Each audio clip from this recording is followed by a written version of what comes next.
जय हिंद। सबसे पहले तो भाई वॉइस थोड़ा सा डाउन है, एडजस्ट कर लेना। थोड़ा सा दिक्कत हो गया है मेरे सेहत में। और इस न्यूज पे आने से पहले एक बात समझाना चाहता हूँ। देखो भाई, हमारे लिए ओशन इतना ज्यादा इम्पोर्टेंट क्यों हो जाता है? ये सिर्फ ऐसा नहीं है कि इंडिया के लिए, पूरे विश्व के लिए इतना ज्यादा इम्पोर्टेंट एक्चुअली होता क्यों है? कुछ लोगों का यहाँ पर हो सकता है कि हम गुड्स ट्रांसपोर्टेशन वगैरह करेंगे। कुछ लोगों का यहाँ पर हो सकता है कि समंदर बहुत सारा पानी रखता है, इसीलिए टेम्परेचर कंट्रोल होता है, क्लाइमेट चेंज को कंट्रोल भी करता है। बिल्कुल सही जवाब। लेकिन एक और इम्पोर्टेंट बात यहाँ पर हो जाता है, ओशन ये करता है 50% ऑफ द ऑक्सीजन हमको ओशन ही प्रोवाइड करता है। कैसे भाई? ओशन में तो कोई पेड़ नहीं है। ऊपर ऊपर देखने से लगता है कि पेड़ नहीं है, लेकिन अगर तुम अंदर झांकोगे, समुद्र के अंदर जाओगे, तो बहुत सारे पेड़ पौधे वहां पर उगे हुए होते हैं। एक बार गूगल पे जाओ, ट्रीज अंडर ओशन सर्च करो, देखोगे कितने सारा पेड़ तुम्हारे आगे आ जाएगा। पेड़ इन द सेंस ऐसा नहीं है कि बरगद का पेड़ जैसा साइज, नहीं, छोटे छोटे होते हैं लेकिन बहुत क्वांटिटी में होते हैं। एंड दूसरी बात, 80% of the world trade ocean की मदद से ही होता है। फ्लाइट की मदद से तुम ट्रेड कर सकते हो, यस। लैंड की मदद से भी तुम ट्रेड कर सकते हो, बिल्कुल सही जवाब। लेकिन जो ओशन की मदद से ट्रेड होता है, पहली बात तो भाई बहुत ही ज्यादा चीप होता है in comparison to land and in comparison to air. क्योंकि लैंड में तुमको रास्ता बनाना पड़ेगा, एंड जहां पर भी समंदर वगैरह है वहां पर तुम्हें ब्रिज बना के दूसरे कंट्री पे जाना पड़ेगा। एंड फ्लाइट के लिए तुमको एयरपोर्ट वगैरह चाहिए और बहुत सारे फैसिलिटी तुमको फ्लाइट के लिए जरूरत है। बहुत ज्यादा फ्यूल वहां पर कंजम्पशन होगा। लेकिन ओशन के लिए कुछ नहीं भाई, भगवान का दिया हुआ बनी बनाई सड़क यहाँ पर ये भाई पानी से बना हुआ। यहाँ पर जहाज लेकर आओ, सोमालिया से प्रोडक्ट उठाओ,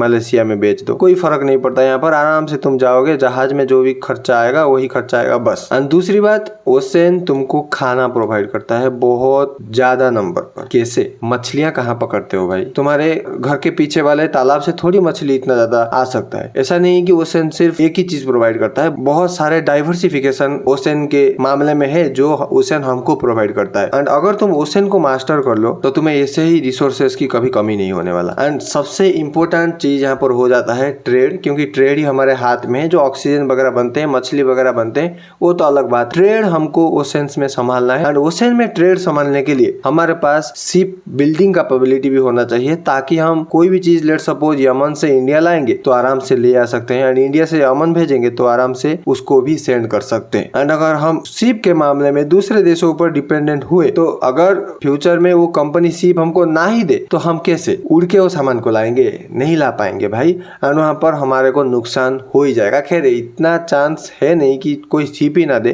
क्योंकि अल्टीमेटली दुनिया में हर कोई बिजनेस ही कर रहा है। लेट सपोज ताइवान शिप बना रहा है, तो क्या खुद के लिए बना रहा है? वो पूरी दुनिया को देने के लिए बना रहा है। उसके वजह से उनका करेंसी भी इंप्रूव होगा एंड उनको बिलियंस ऑफ डॉलर भी मिलेगा वहां पर। एंड अगर तुम हमारा शिप बिल्डिंग कैपेबिलिटी को देखोगे तो हम अभी ना के बराबर शिप बनाते हैं। हम कितना पैसा बाहर देते हैं पता है शिप के लिए? 70 से लेकर 75 बिलियन डॉलर। यस भाई साहब, इतना पैसा हम शिप के लिए बाहर दे चुके हैं। चाहे वो ताइवान को हो, चाहे वो चाइना को हो, चाहे वो रसिया को हो, चाहे वो यूएस को हो, एंड फ्रांस एंड जर्मनी वगैरह भी इसमें इंक्लूडेड होते हैं। इतना बड़ा नंबर अगर हम खुद मैन्युफैक्चर कर पाते तो सेव हो जाता भाई। हाँ, खर्चा होता भाई, ऑब्वियसली कॉस्ट का खर्चा तो होगा ही, लेकिन इतना थोड़ी होता भाई साहब। मैंने कई सारे वीडियो में समझा दिया है। एक कॉस्ट कंसेप्ट होता है और प्रॉफिट कंसेप्ट होता है। बाहर की कंपनी प्रॉफिट के मोटिव से ही बनाती है सब प्रोडक्ट, एंड वहां पर मोटा प्रॉफिट चार्ज किया जाता है। लेकिन इंडिया की कंपनी अगर इस चीज को बनाता, लेट सपोज 40 बिलियन डॉलर का कॉस्ट आता और 5 बिलियन डॉलर का प्रॉफिट 45 बिलियन डॉलर में काम हो जाता है। ऑलमोस्ट अगर इंडियन रुपीज में देखोगे तो 4 to 5 ट्रिलियन रुपीज यहाँ पर हम सेव कर सकते हैं, अगर हम शिप बिल्डिंग कैपेबिलिटी को एनहांस कर ले खुद का। एंड देखो, अभी चल रहा है इंडियन मैरीटाइम वीक, यानी कि 27 ऑफ अक्टूबर से 31 ऑफ अक्टूबर। एंड इसमें 1 लाख से ज्यादा डेलीगेट्स 85 कंट्री से आए हुए हैं। 11 ग्लोबल मिनिस्टर्स आए हुए हैं। एंड इंडिया के 5 chief minister, 5 cabinet minister and 50 से ज्यादा एम्बेसडर्स भी आए हुए हैं। एंड चीफ एग्जीक्यूटिव ऑफिसर्स बड़े बड़े मैरीटाइम कंपनी होगा, एंड 400 से ज्यादा एग्जीबिटर्स भी इवेंट में टेक्नोलॉजी उनका शोकेस करने वाले हैं। तो एक बहुत बड़ा इवेंट यहाँ पर हो रहा है इंडिया के मुंबई के अंदर।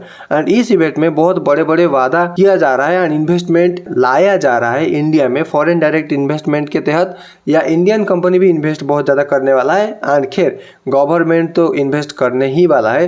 किस एरिया में? शिप बिल्डिंग के एरिया में, शिप मैन्युफैक्चरिंग के एरिया में एंड ट्रांसपोर्टेशन के एरिया में, क्योंकि इसको हम आत्मनिर्भर आने वाले कुछ सालों के अंदर बनाने जा रहे हैं। एंड देखो, इसमें एक MOU साइन हुआ जिसमें लगभग 10 ट्रिलियन रुपीस का एक बिल बनाया गया, जिसमें बहुत सारे खर्चे हैं ऑब्वियसली, लेकिन इसमें 1.5 ट्रिलियन रुपीस का पैसा जो है ये डायरेक्टली शिप बिल्डिंग के अंदर इन्वेस्टमेंट किया जाएगा, ऐसा गवर्नमेंट के द्वारा वादा किया गया है। गवर्नमेंट के ministry of secretary Vijay Kumar ने ये बात बोले हैं। देखो 2047 तक हमारा टारगेट ये है कि दुनिया का जो टॉप 10 कंट्री शिप बनाते हैं उनके अंदर आने का है, और उसके लिए इंडियन गवर्नमेंट 80 ट्रिलियन रुपीस का, यस भाई रुपीस में 80 ट्रिलियन इन्वेस्टमेंट करने जा रहा है आने वाले कुछ सालों के अंदर, यानी कि 2047 तक। एंड इस टारगेट को मे भी हम अचीव कर पाए या नहीं कर पाए, लेकिन यार देखो एक चीज बोला जाता है, सूरज को एम करोगे तो चांद तक तो पहुंच ही जाओगे। आखिर चांद तक तो पहुंचोगे ना पहुंचोगे ये भी कोई भरोसा नहीं है, लेकिन कोई ना कोई स्टार्स के ऊपर तुम जाकर टकरा ही जाओगे। तो ऐसे अगर हम मे भी टॉप 10 कंट्री ना बन पाए, लेकिन एक चीज तो होगा,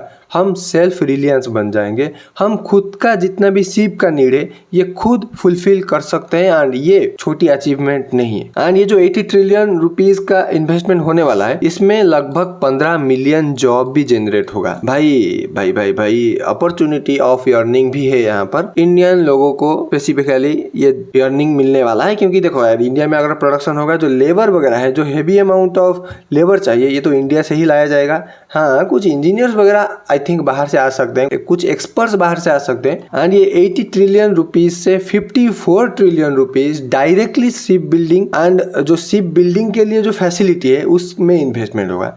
एंड अनदर जो पैसा रहा वो शिप बिल्डिंग के भी बहुत सारे पहलू होते हैं, उसमें लगाए जाएंगे। तुम इसको ऐसे याद रखो कंक्लूडेड करके कि 80 ट्रिलियन रुपीस शिप बिल्डिंग के अंदर आने वाले कई सालों के अंदर इन्वेस्टमेंट किया जाने वाला है, सिंपल बात। एंड अनदर $10 बिलियन का गवर्नमेंट का प्लान ये है, कुछ पोर्ट वगैरह खरीदा जाए एंड उसमें ट्रांसफॉर्मेशन किया जाए शिप बिल्डिंग के कैपेबिलिटी को। एंड ये साल गवर्नमेंट का $40 मिलियन का बजट था शिप बिल्डिंग के ऊपर लेकर, एंड गवर्नमेंट ने इसको 6 गुना कर दिया है भाई साहब। ऑलमोस्ट $230 मिलियन का पैसा अभी गवर्नमेंट डालने वाला है शिप बिल्डिंग के अंदर, ये 2025 के अंदर। एंड देखो हमारा जो कैपेबिलिटी है ना, ये ऑलमोस्ट डबल हो चुका है, you can say past 11 year में। हमारा जो पोर्ट कैपेबिलिटी था ये 1350 मिलियन टन पर आनम था, एंड अभी ये 2700 मिलियन टन पर आनम है।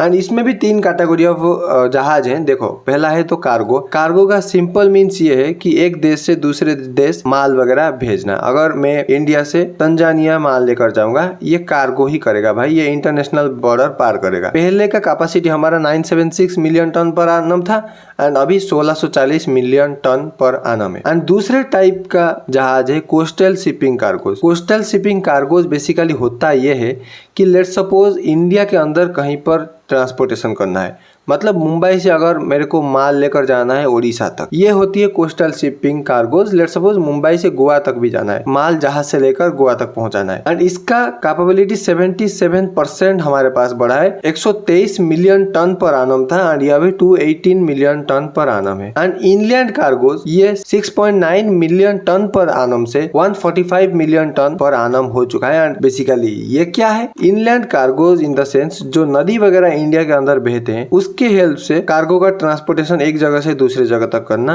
इसको बोलते हैं इनलैंड कार्गो। एंड ये भी एक बहुत बड़ा परसेंटेज में ग्रोथ पकड़ा है भाई साहब, ऑलमोस्ट 2000% की ग्रोथ, ह्यूज ग्रोथ है भाई ये ऑब्वियसली। देखो बाय 2047 इंडिया का प्लान ये है कि पोर्ट कैपेबिलिटी को लगभग 4-5 गुना किया जाए, 10,000 मिलियन टन पर आनम वाले कैपेसिटी को अचीव किया जाए, क्रूज के टूरिज्म वगैरह को इंक्रीज किया जाए। एंड महाराष्ट्र में जो वधन पोर्ट है वहां पर जो $10 बिलियन का इन्वेस्टमेंट हुआ है, एंड अंडमान निकोबार के अंदर जो $5 बिलियन का इन्वेस्टमेंट होके प्रोजेक्ट बनाया जा रहा है शिप के लिए, ये भी एक बूस्ट देने वाला है इंडियन इकोनॉमी में। एंड जो शिप बिल्डिंग के एरिया में ये एक अच्छा भूमिका भी निभाने वाला है। एंड देखो अभी तक 2026 मार्च का टारगेट ये है, लगभग 893 प्रोजेक्ट $70 बिलियन का कंप्लीट होने जा रहा है इंडिया के अंदर। ऑलरेडी $17 बिलियन का लगभग 272 प्रोजेक्ट कंप्लीट हो चुका है। एंड इंडिया का जो लार्जेस्ट डॉक है कोची शिपयार्ड, इसमें $200 मिलियन इन्वेस्टमेंट हो गया। एंड इन सबको अगर तुम मिला जुला के देखोगे तो इंडिया बहुत बहुत ज़्यादा पैसा अभी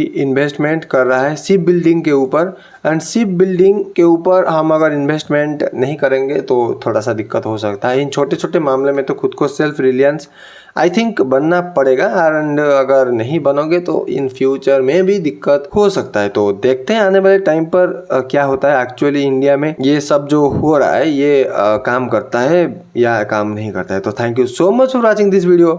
This is Manoj this side signing off.